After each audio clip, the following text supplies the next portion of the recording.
So today we're going to be talking about PCR, aka polymerase chain reaction. And by the way, this is one of the reasons why we study seemingly random details like, well, how does DNA replicate? The reason that Kary Mullis was able to figure this process out is because he understood the basic biology of it and was able to build this really magnificent thing. He invented this in 1983, I believe. He won a Nobel Prize for it. It is a really, really big deal. It's the reason that we're able to do things like modern forensics. It's the reason that we're able to do a lot of the modern sequencing that we can do. There's just a ton of stuff. I mean, most of biotechnology, I shouldn't say most, but much of biotechnology hinges upon polymerase chain reaction. So things to remember. DNA polymerase. DNA polymerase doesn't know where to start. That is a detail that you're going to need to remember because we're going to need to do something about that. DNA helicase, remember what that is, and we got to think about, do we actually need DNA helicase? And we also got to remember that enzymes are very sensitive, and because part of this process involves heating up our DNA, that's going to come into play. So again, like I said in previous lectures, the purpose of DNA, or the purpose of PCR, is to be like a DNA copy machine. You feed in some DNA and you get many, many, many copies out at the end. Okay? So, now that you have things to remember, those different enzymes and that they're sensitive, think about how exponential growth works, because that's going to be important here. Because we're going to take one piece of DNA and we're going to turn it into two. Then we're going to take those two pieces of DNA and turn them into 4 and 8 and 16 and 30. So I fixed it here. You also should think about, why would you want to amplify only one segment of DNA? Like, isn't it more interesting to have like the entire genome? And the answer is yes, it is more interesting, but one segment of DNA can tell you a lot of information. It can tell you whether or not a person has a particular possibly deadly allele.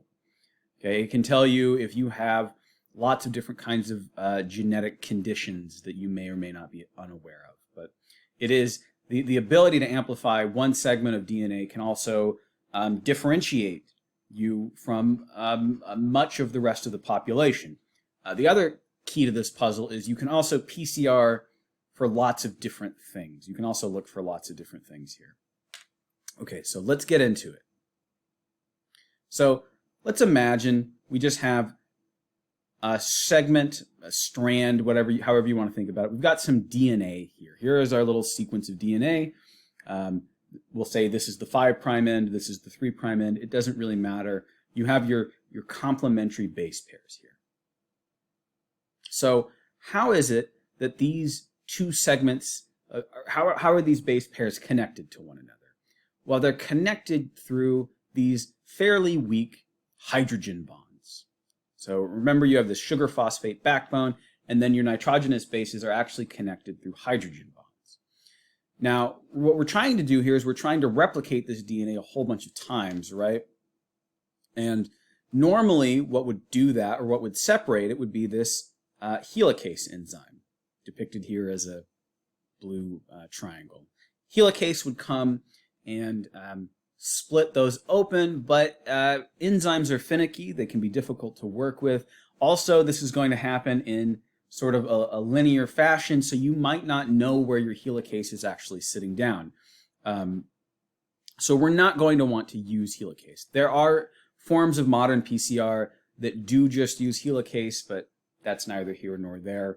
We don't want to use helicase. So what can we do? Well, we just heat up the DNA. So by heating up the DNA, you're able to break those hydrogen bonds by just making it super, super, super, super hot. But I said something at the beginning for you to keep in mind, and that's that enzymes are super finicky, right? Enzymes are, if you heat up enzymes, they're going to be destroyed. And part of the genius of this process is they went and they got a polymerase enzyme from an organism that lives in very, very hot environments. Those organisms are called extremophiles.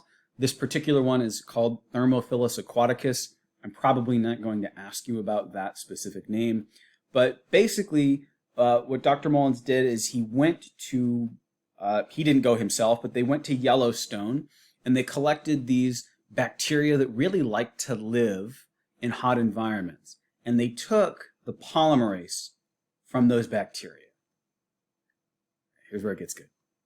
So we know what segment of DNA we want to amplify because it's been sequenced in someone else. We just want to see if it's in you, or if it's in the person that left their blood at a crime scene, or we want to be able to tell if an infant has the same genetic condition as someone other one we've already sequenced.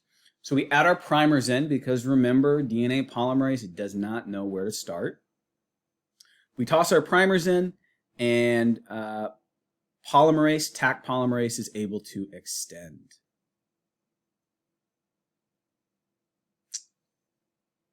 So now what? We've got our original segment of DNA. We've got our copied segment of DNA. We turned one piece of DNA into two. Fantastic. But now what are we going to do? Well, we continue doing this process. So we go ahead and we heat it up again. When we heat it up again, the two strands are going to separate from one another.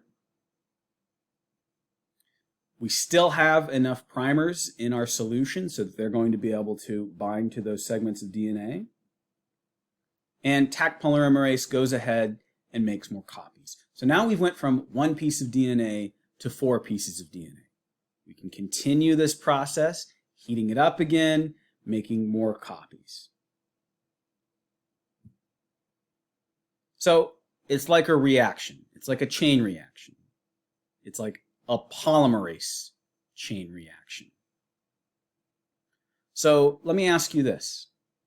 How many segments of DNA will we have if we go through 20 rounds of this replication? So again, you're just trying to find one particular gene. You're just amplifying one particular gene. How many different copies of that gene are you going to have if you take your piece of DNA, you add your primer, you heat it up, you add your Taq polymerase, you let it do its thing, you let it cool down, you heat it back up, you let it Taq polymerase do its thing again. How many segments of DNA are you going to have after 20 rounds? Well, you can figure that out using an exponent. So 2 to the 20th, you're going to have about 1 million pieces of DNA after just 20 rounds. How many are you going to have after 30 rounds? You're going to have about 1 billion pieces of DNA. And so exponentiation is our friend here.